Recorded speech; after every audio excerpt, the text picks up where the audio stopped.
Kama umewahi kukutana na tangazo lolote lile la Coca-Cola au kampuni yoyote ile kubwa, utagundua mara nyingi wanachokitangaza kwenye matangazo yao sio bidhaa yao.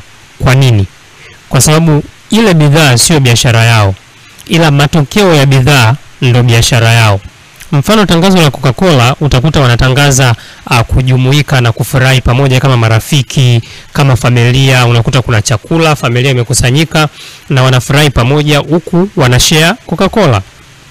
Kwa hiyo wao wanachouza ni ile emotion ya connectivity, marafiki kukutana pamoja, furaha, na hiyo ndo biashara wanaoiongelea. Hautakuta matangazo ya Coca-Cola wanaongelea Coca-Cola yenyewe, yani ndani yake labda kuna nini, au unakuta labda kampuni kubwa zile zinatangaza perfume ukakuta wanaongelea ndani yake kuna component gani. Hapana, ile sio biashara yao. Biashara yao ni matokeo ya bidhaa.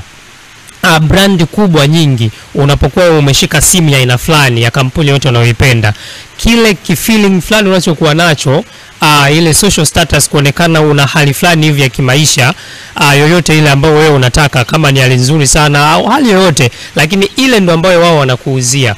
Mfano, mimi nauza ice cream, ninachowauzia watu sio ice cream, ile feeling ya wanaoipata baada ya kutumia ice cream au baada ya kuja kwenye mgahawa wa ice cream, ikulu ya ice cream pale, kile ambacho wanajifeel, kile ndo ambacho mimi kama mfanyabiashara napaswa kuwatangazia wateja.